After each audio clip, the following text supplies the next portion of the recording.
Bradesco. Entre nós, você vem primeiro. Boa noite. Boa noite. Desde o início do verão, 21 pessoas morreram por causa dos temporais no estado de São Paulo. A última vítima foi uma mulher de 47 anos. Ela era motorista de aplicativo e ficou presa dentro do carro, arrastado pela enxurrada na zona norte da capital. Lama e sujeira. A quarta-feira foi de muito trabalho para equipes de limpeza e comerciantes. Em 8 minutos encheu esse 1 metro de água aqui dentro. Em 25 anos nunca subiu essa quantidade de água aqui. A loja de Bruno fica na Avenida Edgar Facó, na zona norte de São Paulo. Cenas dramáticas registradas durante o temporal de ontem mostram a água invadindo o comércio e carros arrastados pela força da enxurrada. Muitos motoristas que ficaram ilhados precisaram de ajuda. Lucas ia buscar a namorada quando viu duas pessoas em perigo num carro prata. A hora que eu vi que o carro bateu, que ele estava em cima, segurando a mãe dele, eu pulei todos os carros para ajudar. Aí os caras me deu a mangueira que eu puxei e dei eles. Estas imagens mostram o momento em que mãe e filho são socorridos. Eles sobem em outro veículo para conseguir fugir do alagamento. E a gente parou, tentou arrumar uma solução, subir no canteiro, mas a gente não conseguiu. Aí a correnteza já levou, a gente já não tinha mais o controle do carro. Este outro vídeo mostra um posto de combustíveis inundado. Ali, uma criança foi resgatada com uma corda. Funcionários da Companhia de Engenharia de Tráfego precisaram amarrar o carro num poste para ele não ser levado. Exatamente neste ponto da avenida aconteceu a situação mais grave das enchentes desta terça-feira. Uma mulher de 47 anos não conseguiu sair do carro submerso e arrastado pela enxurrada. Ela foi a 21ª pessoa a morrer por causa das chuvas desde o início do verão no estado de São Paulo. Janaína de Souza Maia trabalhava como motorista de aplicativo. Ela chegou a ser retirada do carro pelos bombeiros, mas não resistiu. O prefeito Ricardo Nunes disse que lamenta a morte e afirmou que, apesar do alagamento, a drenagem de água funcionou na avenida. Ali na Facó é uma região que aquele córrego que passa no meio dela deságua ali no rio. A gente teve uma situação de que em 30 minutos depois da chuva já voltou à normalidade, a drenagem funcionou, mas o volume de água altíssimo numa região que é uma baixada, né, acabou levando um volume muito grande de água. Também na Zona Norte, passageiros de um ônibus precisaram subir no teto para fugir da água. Olha, virou um rio. O desespero tomou conta de quem estava dentro desse outro ônibus. Fedeu água, começou a subir, gente, e não dá para sair nem para o lado nem para o outro, que está um rio. Ex-ajudante de ordens Mauro Cid diz em delação que Bolsonaro teria tramado um golpe de Estado. Ministros do Supremo vão analisar denúncia da Procuradoria-Geral da República contra o ex-presidente e mais 33 pessoas. Jair Bolsonaro nega envolvimento e compara a denúncia com regimes autoritários. Com mais de 100 mortes, São Paulo decreta emergência por dengue no estado. Enviado especial da Casa Branca chega a Kiev para encontro com Zelensky. E no futebol, o duelo entre São Paulo e Ponte Preta, que pode eliminar o Palmeiras do Campeonato Paulista.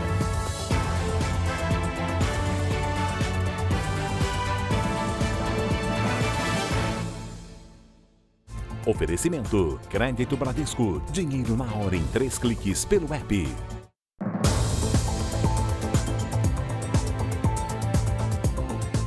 O Rio de Janeiro teve o 4º dia seguido com temperatura acima dos 38 graus. O governo do estado adotou uma série de medidas para aliviar o impacto, como a redução da carga horária nas escolas.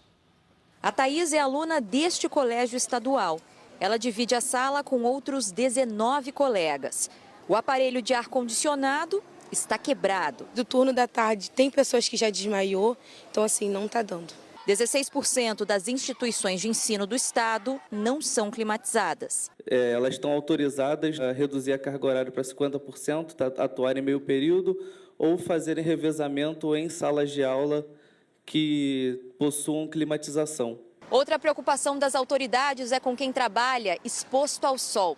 O calor extremo fez aumentar em 45% o número de chamados ao SAMU neste mês.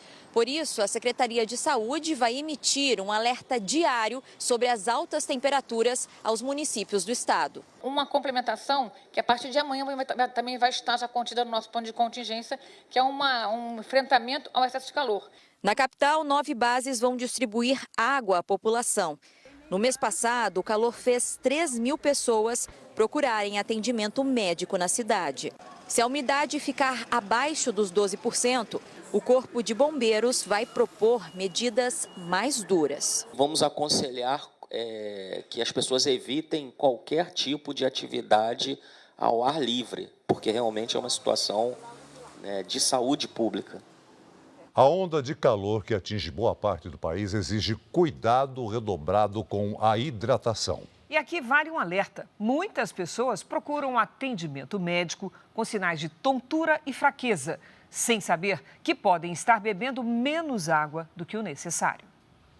Agora é assim, água a toda hora. Mas essa não era a rotina da aposentada de 81 anos. Dona Maria Isabel quase não sentia sede. Ia tomar de noite, a hora que dava. Com essa onda de calor, ela teve um quadro de desidratação e passou mal. Sofreu uma queda e trincou uma costela. O que aconteceu com a dona Isabel é muito comum em períodos de altas temperaturas, principalmente entre idosos e crianças. Por isso é preciso muita atenção.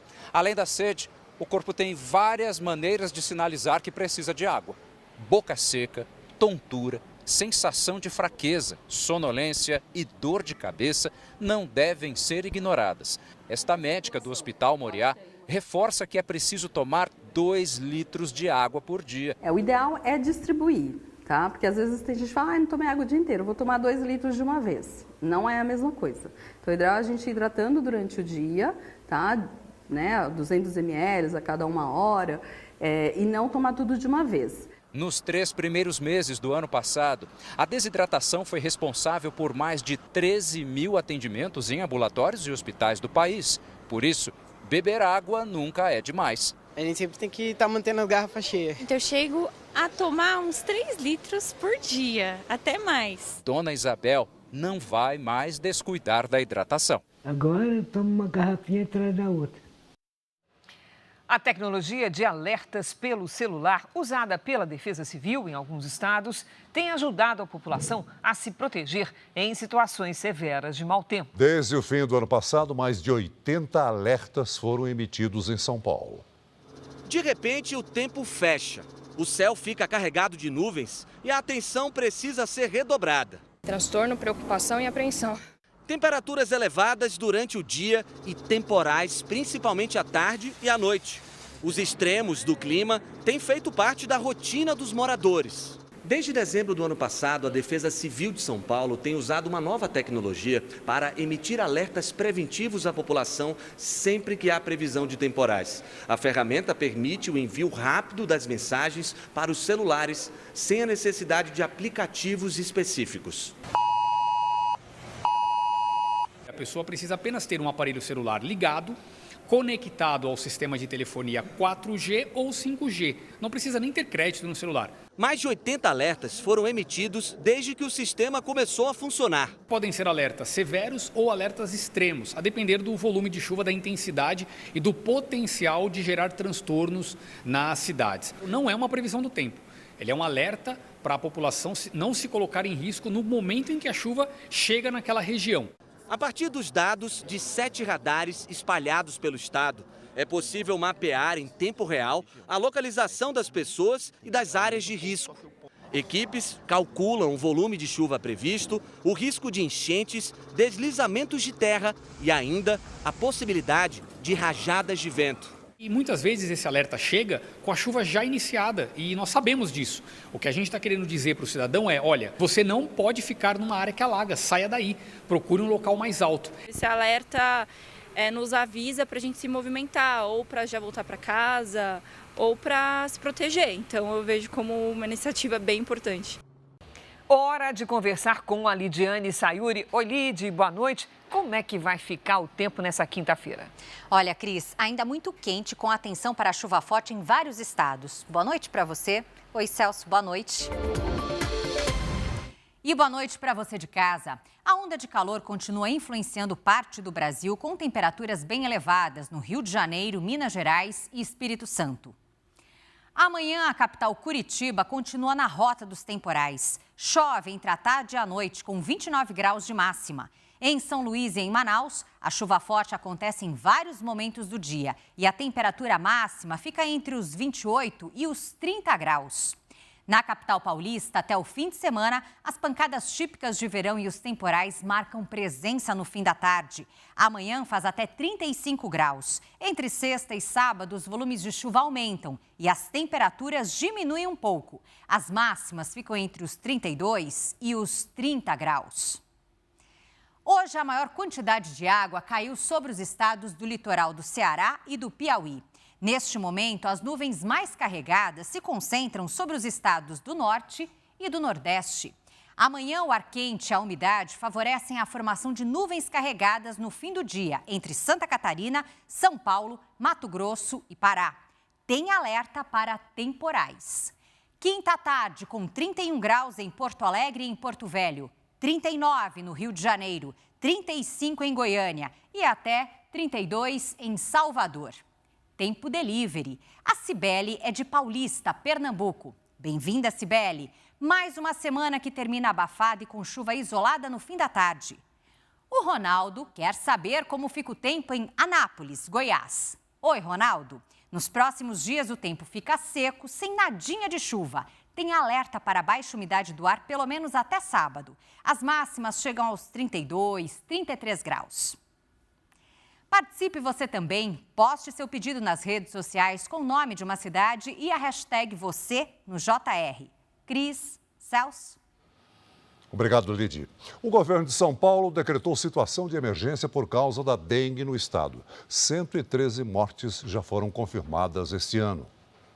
A decisão foi tomada porque 225 municípios do estado já registraram mais de 300 casos por 100 mil habitantes, o que pode ser considerado epidemia. A medida vale para todo o estado de São Paulo e deve desburocratizar as ações de combate ao mosquito e tratamento da doença. Segundo o Ministério da Saúde, São Paulo é o estado que mais registrou casos em todo o Brasil. Em cada 4 mortes por dengue no país, 3 aconteceram aqui. O governo deve liberar 228 milhões de reais para a compra de medicamentos, tratamento de pacientes e combate ao mosquito. E também ampliar em 20% os leitos do SUS para atender casos de dengue. Diagnóstico precoce e, junto com o diagnóstico precoce, todo um manejo clínico adequado para tentar diminuir cada vez mais o número de casos graves de dengue. O pior momento da doença no estado deve ser entre os meses de março e abril. Por isso, a prevenção é fundamental. De acordo com a Fiocruz, 10 minutos por semana podem eliminar os focos dentro de casa. A fêmea do mosquito põe em média 100 ovos em diferentes lugares, como pratinhos de plantas, tampas de lixo ou objetos que acumulem água. Por isso, a importância de acabar com todos os focos. Essa é a principal maneira que nós temos hoje para tentar reduzir o número de casos e principalmente o número de óbitos no nosso estado. Um menino de 2 anos morreu depois de ser esquecido dentro do carro da dona do berçário em que ele ficava, em Goiás. Um sentimento de profunda tristeza no enterro do menino em Nerópolis, a 30 quilômetros de Goiânia. Doloroso demais da conta.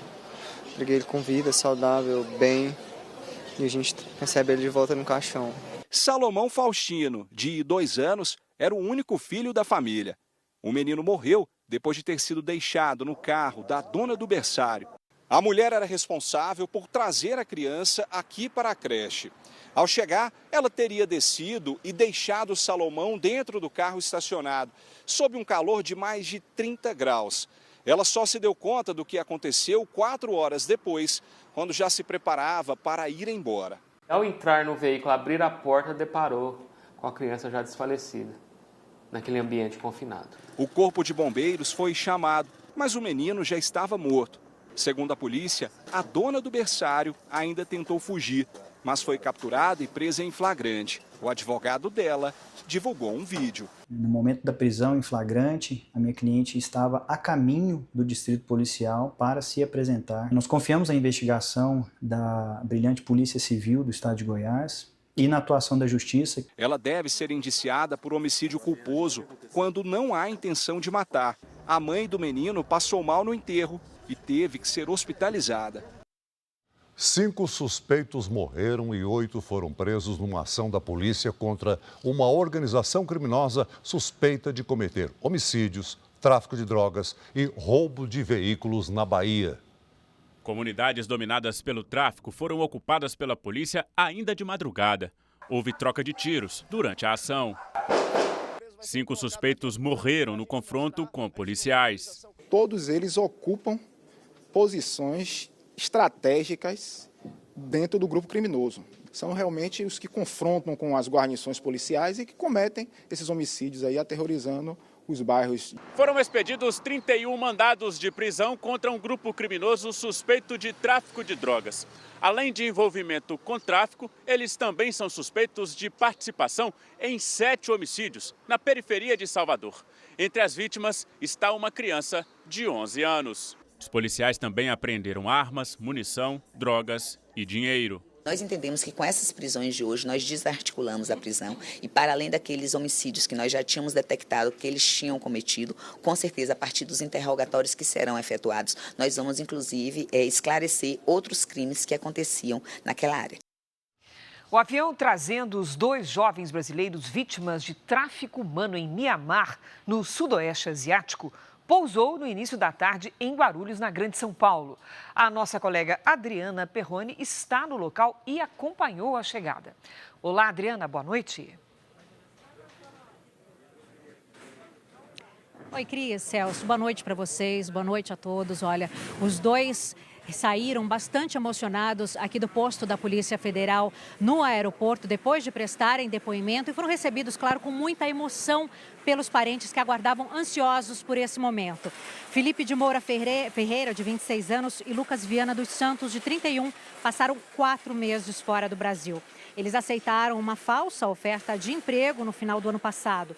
Os 2 foram mantidos reféns em Mianmar por uma máfia especializada em fraudes cibernéticas. Quando não cumpriam as metas, eles sofriam punições. O Lucas falou sobre os momentos dramáticos que ele viveu ao longo desse período. Vamos acompanhar. Muito difícil estar lá. Eles batiam na gente quase todos os dias. Tinha a máquina de choque também. Era muito difícil. E a gente sofreu bastante. Tem amigos que estão lá ainda. Espero que eles possam ajudar. Veja a seguir. Delação do ex-ajudante de ordens de Jair Bolsonaro embasou denúncia da Procuradoria-Geral da República contra 34 pessoas. Ainda hoje, enviado especial do governo americano chega a Kiev para discutir fim da guerra com o presidente da Ucrânia. E veja também os últimos preparativos para o jogo entre São Paulo e Ponte Preta, que você vai ver às 7h30 da noite aqui na Record.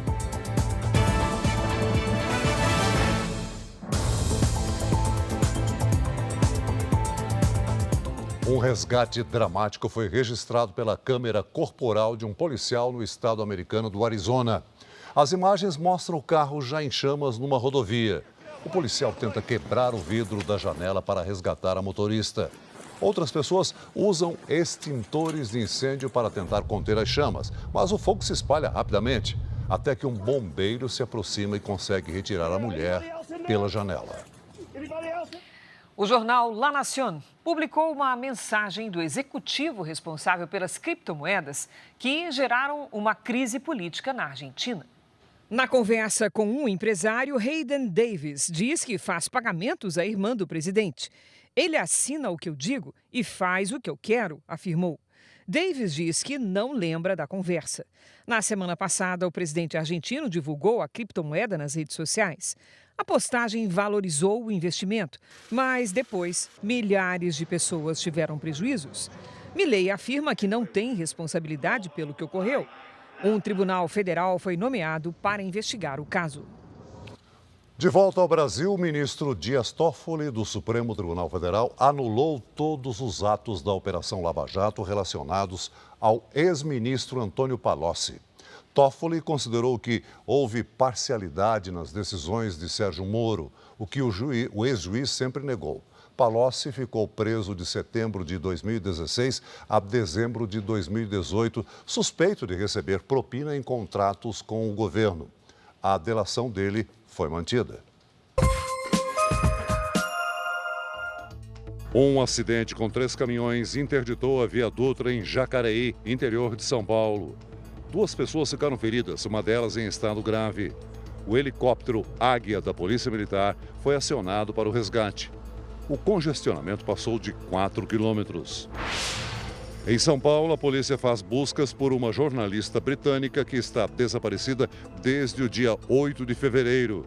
Charlotte Alice, de 32 anos, faz reportagens sobre o Brasil para jornais estrangeiros. O último contato foi com uma amiga que vive no Rio. A Embaixada do Reino Unido disse que colabora com as autoridades brasileiras. A Polícia Federal de Rondônia fez uma operação contra uma organização criminosa que trazia cocaína da Bolívia para ser vendida no Brasil. Foram cumpridos 8 mandados de busca e apreensão e uma pessoa foi presa por porte ilegal de arma. Veja a seguir.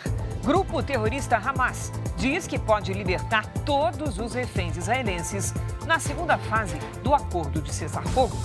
E veja ainda, falta pouco para o jogo entre São Paulo e Ponte Preta, que a Record transmite logo depois do JR.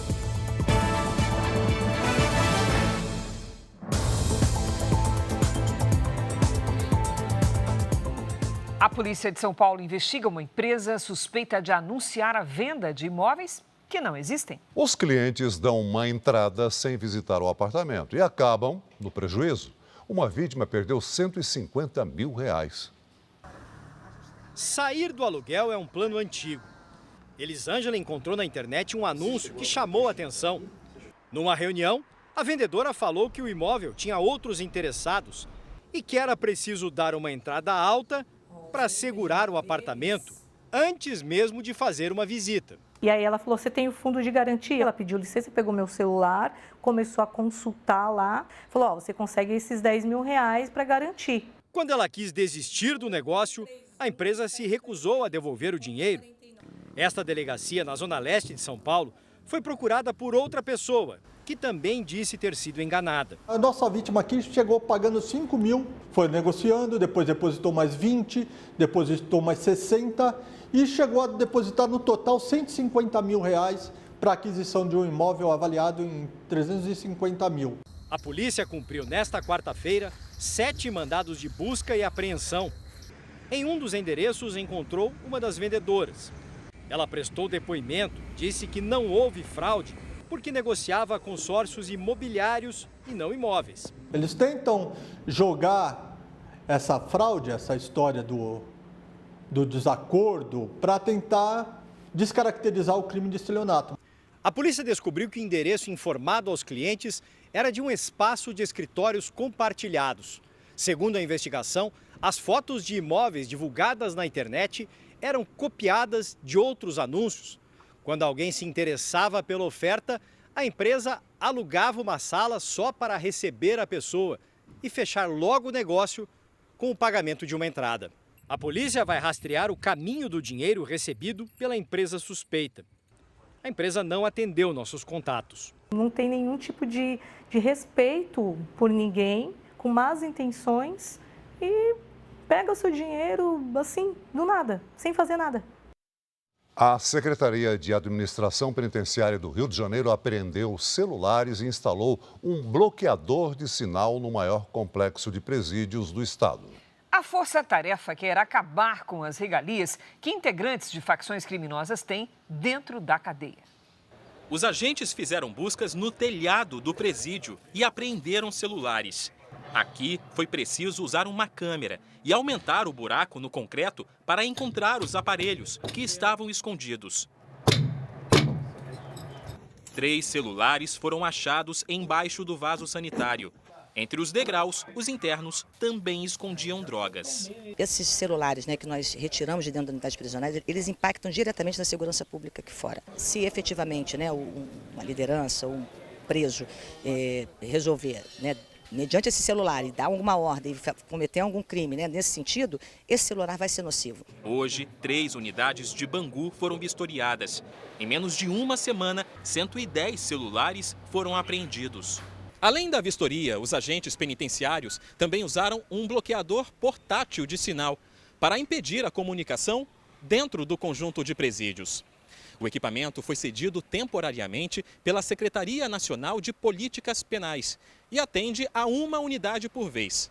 A escolha será baseada em informações de inteligência. Até o fim do mês, o governo do Rio deve abrir um processo de licitação para comprar um bloqueador definitivo, que deve derrubar, ao mesmo tempo, o sinal em 10 das 25 unidades do complexo de Jericinó. O dispositivo fixo é o que a gente espera ansiosamente para que a gente consiga impedir de uma forma mais contundente esse tipo de comunicação. Vamos agora a um giro com os nossos correspondentes e as principais notícias do mundo nesta quarta-feira. Começamos pela Europa. O Google pagou o equivalente a 1 trilhão e 900 bilhões de reais para encerrar uma disputa judicial na Itália. A gigante de tecnologia era investigada por não pagar impostos no país entre 2015 e 2019. O órgão regulador da Itália já multou a empresa outras 2 vezes, uma por abuso de posição dominante e outra por práticas ilegais no uso de dados pessoais. Agora vamos até Israel com o correspondente Matias Brotero. Todos os 73 reféns israelenses podem ser libertados até o final da segunda fase do acordo de cessar-fogo na faixa de Gaza. O grupo terrorista Hamas pediu em troca um cessar-fogo permanente e a retirada total das tropas israelenses do território palestino. Amanhã, 3 corpos de integrantes da família Bibas, incluindo 2 crianças, vão ser devolvidos a Israel. A expectativa é de que os termos da próxima fase sejam definidos até o dia 2 de março. Vamos agora a Lisboa com a repórter Ana Paula Gomes. Seguem as conversas sobre um acordo de paz para o conflito entre Ucrânia e Rússia. O enviado especial da Casa Branca chegou hoje a Kiev. Kit Kellogg declarou que pretende ouvir as garantias de segurança exigidas. As negociações acontecem em meio a um embate entre Donald Trump e Volodymyr Zelensky. O presidente da Ucrânia disse que Trump vive numa bolha de desinformação. Trump chamou Zelensky de ditador e disse que o presidente ucraniano é incapaz de resolver a guerra sem ele e os Estados Unidos. Vamos agora para Nova York com o repórter José Luiz Filho. O ministro do Supremo Tribunal Federal, Alexandre de Moraes, é alvo de um processo aberto aqui nos Estados Unidos por uma empresa de mídia e tecnologia de Donald Trump e por uma plataforma de compartilhamento de vídeos. Moraes foi denunciado porque teria censurado ilegalmente discursos políticos nas redes sociais. O ministro determinou que a plataforma removesse contas de apoiadores do ex-presidente Jair Bolsonaro. O processo foi aberto depois que a Procuradoria-Geral da República encaminhou ao STF a denúncia da suposta tentativa de golpe de Estado contra 34 pessoas, incluindo Bolsonaro, que é aliado de Donald Trump. O ministro Alexandre de Moraes não se pronunciou. O Supremo Tribunal Federal pode julgar ainda este ano o ex-presidente Jair Bolsonaro e mais 33 pessoas por suposta tentativa de golpe de Estado. Luiz Fara Monteiro traz os detalhes direto de Brasília. Boa noite, Fara. Assunto que mobilizou todo o mundo político. Com certeza, Cris, não só aqui em Brasília, como em todo o país. Boa noite a você, ao Celso e a todos que acompanham o Jornal da Record.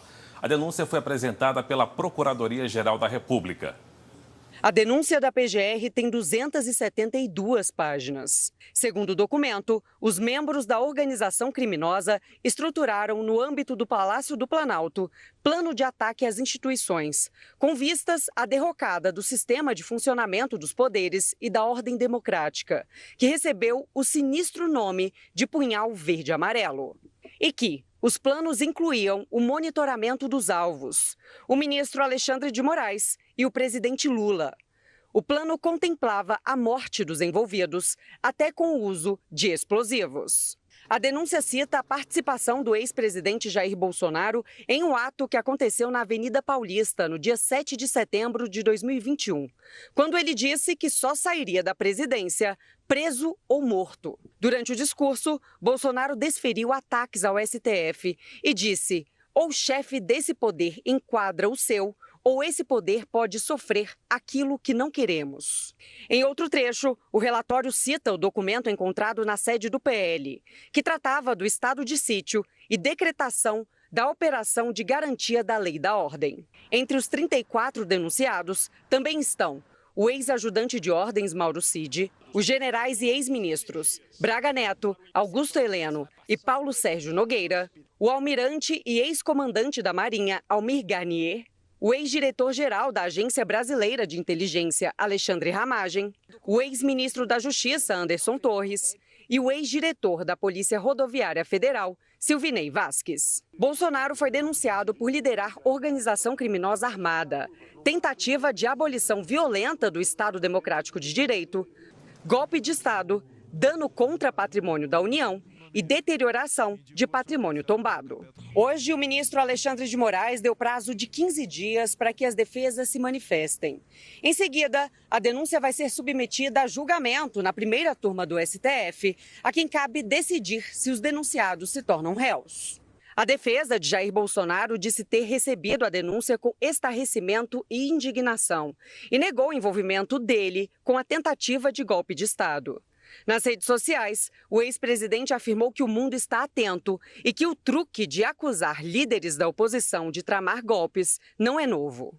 A defesa do general Braga Neto classificou a denúncia de fantasiosa, mas que acredita que o STF vai colocar as investigações nos trilhos. Os advogados do ex-comandante da Marinha, Almir Garnier, do ex-ministro Anderson Torres e do general Augusto Heleno informaram que só vão se manifestar depois de analisarem a denúncia e a delação de Mauro Cid. As defesas do ex-diretor da Agência Brasileira de Inteligência, Alexandre Ramagem, e do general Paulo Sérgio Nogueira de Oliveira informaram que só vão se manifestar no processo. O advogado do ex-diretor da Polícia Rodoviária Federal, Silvinei Vasquez, disse que ele não vai se pronunciar. O ministro do Supremo Tribunal Federal, Alexandre de Moraes, retirou o sigilo da delação de Mauro Cid, ex-ajudante de ordens do ex-presidente Jair Bolsonaro. As informações serviriam de base para a denúncia oferecida pela Procuradoria-Geral da República contra o ex-presidente e outras 33 pessoas. Nos depoimentos à Polícia Federal, Mauro Cid detalhou as reuniões organizadas pelo ex-presidente Jair Bolsonaro e assessores para um suposto golpe de Estado. Segundo o ex-ajudante de ordens, o então presidente da República, Jair Bolsonaro, teria recebido do ex-assessor da presidência para assuntos internacionais, Felipe Garcia Martins, uma minuta de um decreto que detalhava diversas medidas a serem tomadas. Um dos encontros teria acontecido em 7 de dezembro de 2022 no Palácio da Alvorada. Cid disse aos investigadores que foi nessa reunião do dia 7 de dezembro que o então presidente Jair Bolsonaro mostrou aos comandantes a denominada minuta do golpe, não tendo recebido apoio dos comandantes do Exército e da Força Aérea, pois somente o comandante da Marinha aderiu à proposta. O ex-ajudante de ordens também confirmou planos de interferência de Bolsonaro no Supremo Tribunal Federal e explicou que o ministro Alexandre de Moraes foi monitorado a pedido do ex-presidente.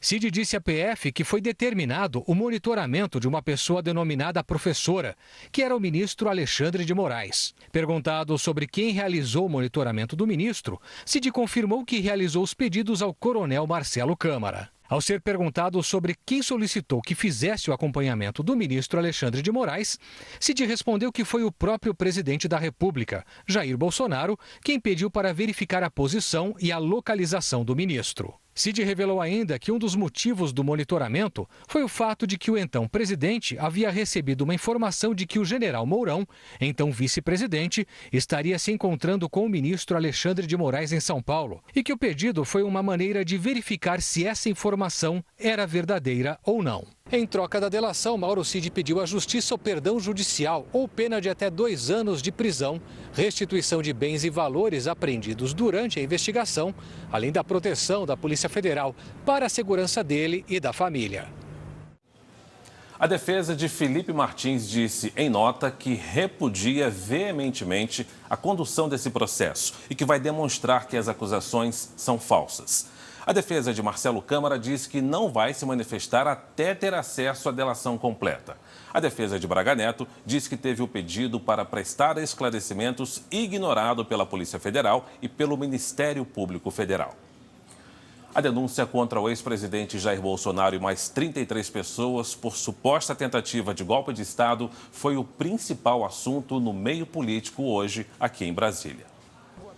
O presidente Lula afirmou que todas as pessoas têm direito à presunção de inocência. Se eles provarem que não tentaram dar golpe, e se eles provarem que não tentaram matar o presidente, o vice-presidente e o presidente do Superior Tribunal Eleitoral, eles ficarão livres e serão cidadãos que poderão transitar pelo Brasil inteiro. É apenas o indiciamento. O processo agora vai para a Suprema Corte e eles terão todo o direito de se defender. O ex-presidente Jair Bolsonaro se reuniu em Brasília com lideranças da oposição. Trata-se de uma série de acusações desprovidas de evidências concretas que sustentem as graves acusações imputadas. Uma denúncia encomendada para gerar um resultado que todos já conhecem. Denúncia essa baseada em delações e presunções. Não existe nenhum crime cometido pelo Bolsonaro. Nem golpe existiu. Como é que um cara quer fazer um golpe e pacifica a transição, inclusive com o general Arruda assumindo o comando militar? Minha gente, tá ficando feio pro Brasil lá fora. Pelas redes sociais, Bolsonaro afirmou que o mundo está atento e que vai seguir fazendo a sua parte para que todos saibam o que se passa hoje no Brasil e que a liberdade vai triunfar mais uma vez. A base do governo na Câmara também se manifestou. Nós não estamos comemorando, nós estamos preocupados, estarrecidos com o que conhecemos hoje a partir da denúncia da PGR. O Brasil escapou por muito pouco. Era um plano com participação de Bolsonaro, quem diz isso é a Procuradoria-Geral da República, que tinha a intenção de assassinar o presidente eleito Lula. Para aliados do governo Lula, a denúncia não deixa espaço para o Congresso discutir uma possível anistia aos envolvidos nos atos de 8 de janeiro. A oposição segue defendendo o projeto, por entender que o Supremo Tribunal Federal se excedeu nas condenações. O que acontece no Brasil, que a gente já contou vários episódios em relação a casos concretos, onde as pessoas foram execradas, denunciadas, condenadas e depois tiveram a sua inocência comprovada. Isso cabe ao judiciário. Nos Estados Unidos, o jornal The New York Times afirmou que a Suprema Corte Brasileira vai decidir se Bolsonaro vai ser preso. Já o The Washington Post publicou que o ex-presidente é acusado de planejar o assassinato de rivais políticos. Na Europa, o inglês The Guardian afirmou que enquanto Bolsonaro nega ter violado a lei, o procurador-geral alega que a trama incluía um plano para envenenar o presidente Lula. Ainda na agenda política de hoje, o presidente Lula e o primeiro-ministro de Portugal assinaram acordos comerciais entre os dois países. Lula e Luiz Montenegro assinaram 19 acordos nas áreas de saúde, ciência e tecnologia e segurança pública. Também foi acertada a compra de 12 aeronaves Super Tucano pela Força Aérea Portuguesa. Os dois ainda destacaram o acordo do Mercosul com a União Europeia como um instrumento para aprofundar as relações comerciais entre Brasil e Portugal. A minha convicção é que uma escalada de decisões protecionistas pode ter alguns efeitos económicos aparentes ou aparentemente bons numa primeira fase, mas redundará num aumento de preços que, a médio prazo, trará dissabores económicos a quem for por esse caminho e, por via disso, terá também consequências na vida das populações. O presidente Lula também minimizou o resultado das pesquisas de avaliação do governo e falou sobre a reforma ministerial. Nos bastidores do Palácio do Planalto, as mudanças na esplanada dos ministérios são dadas como certas, mas Lula disse que está satisfeito com a equipe. Mudar ou não mudar o governo é uma coisa que pertence muito intimamente ao presidente da República. Eu estou contente com o meu governo, muito contente. Acho que todo mundo cumpriu à risca o que era para fazer. Eu mudo quando eu quiser. Da mesma forma que eu convidei quem eu queria, eu tiro o que eu quiser, na hora que eu quiser. É simples assim, sem nenhum problema. Eu nunca levei definitivamente a sério qualquer pesquisa feita em qualquer momento. Uma pesquisa serve para você estudar, para você saber se você tem que mudar de comportamento, para você saber se tem que mudar de ação. É isso que eu faço. Você segue nesta edição do JR e agora a gente volta a São Paulo.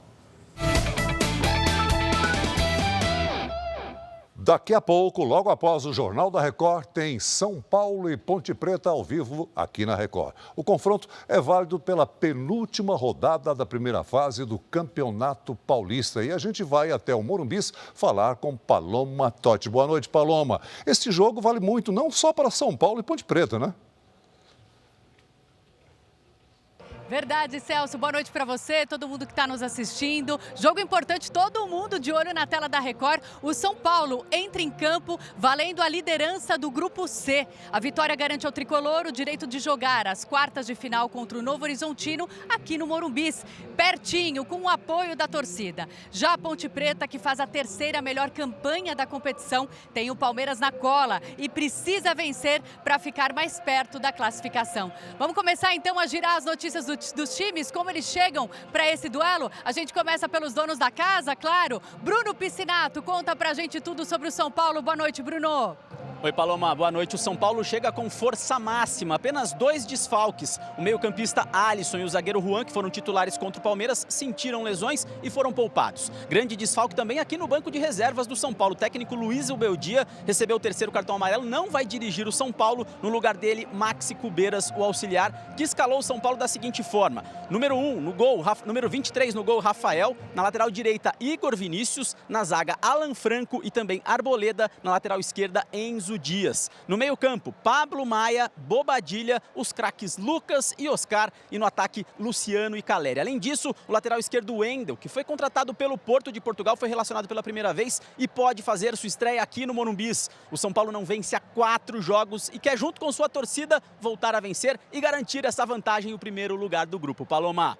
Valeu, Bruno. Do outro lado, a Ponte Preta super embalada, 5 jogos sem derrota. Quem acompanha de pertinho a Ponte é a Duda Gonçalves. Boa noite, Duda. Boa noite para você, Paloma. A Ponte Preta quer manter a excelente campanha que vem fazendo no Campeonato Paulista para se classificar à próxima fase. E para a partida de hoje, o técnico Alberto Valentim conta com o retorno de 3 atletas. Os volantes Emerson Santos e Léo Oliveira, que estavam suspensos, e também o meia Serginho, afastado por causa de uma lesão na coxa. A Ponte Preta é vice-líder do Grupo D e ainda não perdeu jogando fora de casa. O time de Campinas precisa vencer para seguir à frente do Palmeiras no Grupo D, que tem o São Bernardo na liderança. Paloma. Palmeirenses de olho nesse jogo, então daqui a pouco, 7h30, tem bola rolando na tela da Record. Kleber Machado e um timaço comandam São Paulo e Ponte Preta, a penúltima rodada do Paulistão. Eu volto com vocês aí no estúdio. Valeu, Paloma. Obrigado. Nós ficamos por aqui. À 00:30 tem mais Jornal da Record. Fique agora com o jogo São Paulo e Ponte Preta e em seguida tem Força de Mulher. Não perca.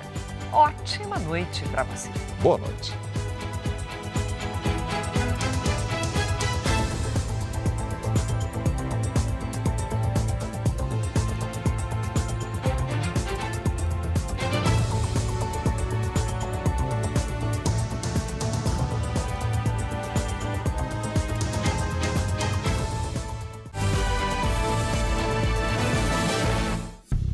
Bradesco.